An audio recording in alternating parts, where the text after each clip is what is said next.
Shadab Law Classes in association with Dynamic Augments. Hello everyone, आज जो हम basically discuss करने जा रहे हैं, मैं एक नई प्लेलिस्ट लेके आ रहा हूँ आप लोगों के लिए, एक सीरीज लेके आ रहा हूँ जिसमें मैं बेसिकली न्यू लेटेस्ट जजमेंट्स भी लेके आऊंगा और आपको समझाने की कोशिश करूंगा। तो आज एक बहुत इंपॉर्टेंट एक बीएनएसएस से रिलेटेड एक जजमेंट है जिसका नाम है Imran Pratapgarhi versus state of Gujarat. ठीक है, ये 2025 का भी रिसेंट जजमेंट है। तो इसके अंदर क्या हुआ, आपको मैं थोड़े से बैकग्राउंड एक फैक्ट्स बताने की कोशिश करता हूं कि बेसिकली ये कांग्रेस के मेंबर ऑफ पार्लियामेंट है राज्यसभा में फिलहाल के लिए। तो इन्होंने एक इंस्टाग्राम पे एक पोस्ट डाला जिसके अंदर इन्होंने इंस्टाग्राम पे जो पोस्ट था उनकी वीडियो थी, तो उसके अंदर कुछ वर्ड्स थे, ठीक है, जो बैकग्राउंड में प्ले हो रहे थे। ठीक है, ओके, बैकग्राउंड में कुछ वर्ड्स थे, कुछ लाइंस थी उनकी वीडियो के अंदर एक इंस्टाग्राम पोस्ट पे जो प्ले हो रहे थे। ठीक है जी। तो स्टेट ऑफ गुजरात ने इनके खिलाफ एक 3 जनवरी 2025 को एक एफआईआर रजिस्टर करी। ठीक है, 3 जनवरी 2025 को एक एफआईआर रजिस्टर करी और इन्होंने ये चीज अलेज करी कि जो जिस तरीके का आपका पोस्ट वगैरह है, इससे सोसाइटल हार्मनी डिस्टर्ब हो रही है, डिस्टर्ब हो रही है। ठीक है जी, ये वाली बात हुई।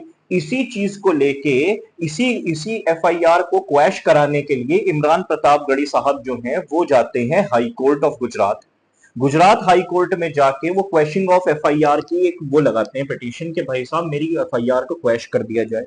तो हाई कोर्ट क्या करता है, बिना हियरिंग करे, बिना नोटिस दिए उनकी पिटीशन को डिसमिस कर देता है और ये बात कहता है उसके अंदर बेसिकली, मैं आपको लैंग्वेज ऑफ द कोर्ट बता देता हूं। तो high court observe that the poems language appeared to incite action against authority and that responses to the post, ठीक है, indicated potential disturbances to the social harmony। उन्हें भी ऐसा लगता है कि सोसाइटल हार्मनी को डिस्टर्ब करने वाली चीजें हैं ये, और मगर बिना नोटिस दिए, बिना हियरिंग के उन्होंने पिटीशन को कर दिया डिसमिस। ठीक है जी। तो प्रतापगढ़ी उन्होंने ये वाली बात भी कही, क्या लिखा, Pratapgarhi was expected to act responsibly and cooperate with the investigation as he is member of parliament. तो उन्हें एक रेस्पॉन्सिबल मतलब उसकी तरह बिहेव करना चाहिए था और पोस्ट डालना चाहिए था। इसी चीज को लेके इमरान प्रतापगढ़ी साहब जाते हैं अब सुप्रीम कोर्ट। ठीक है, सुप्रीम कोर्ट में चैलेंज करते हैं वो हाई कोर्ट के इस डिसीजन को और 2 जजेस बेंच जनवरी 2021 जनवरी 21 2025 जो इसी सन में ये जाते हैं और एक अपनी ये कहते हैं, चैलेंज करते हैं हाई कोर्ट के डिसीजन को 21 जनवरी को और कहते हैं कि भाई साहब मैं ये किस तरीके का पोस्ट है। तो फिर हाई कोर्ट की 2 जजेस की बेंच बैठती है और उन्हें इंटरिम रिलीफ ग्रांट करती है और वो ये बात भी कहती है, the court express concern over police understanding of freedom of speech and expression.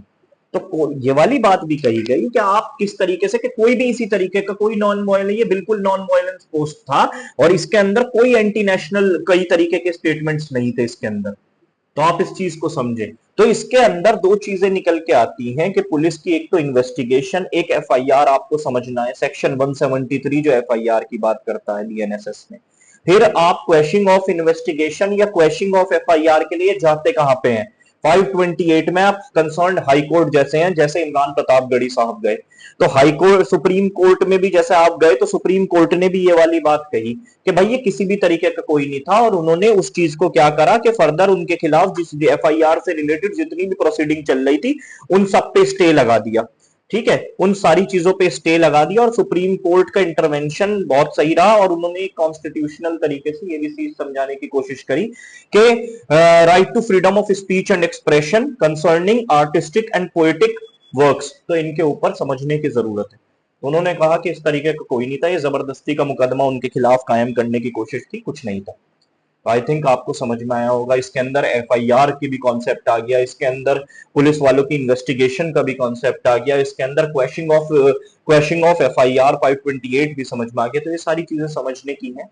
ठीक है, क्योंकि अब जो प्रतापगढ़ी जी के खिलाफ जो ये जो प्रताप हैं, इमरान प्रतापगढ़ी जो हैं, ये एक वैसे तो शायर हैं पेशे से, तो इनके खिलाफ जो एक एफआईआर दर्ज हुई है तो वो बीएनएसएस के अंडर सेक्शन नंबर 173 इससे हुई है, ना कि 154 जो पहले एफआईआर का सेक्शन था। तो इसीलिए ये केस बहुत ज्यादा रेलेवेंट हो जाता है आप लोगों के लिए। आई थिंक आपको ये केस समझ में आया होगा।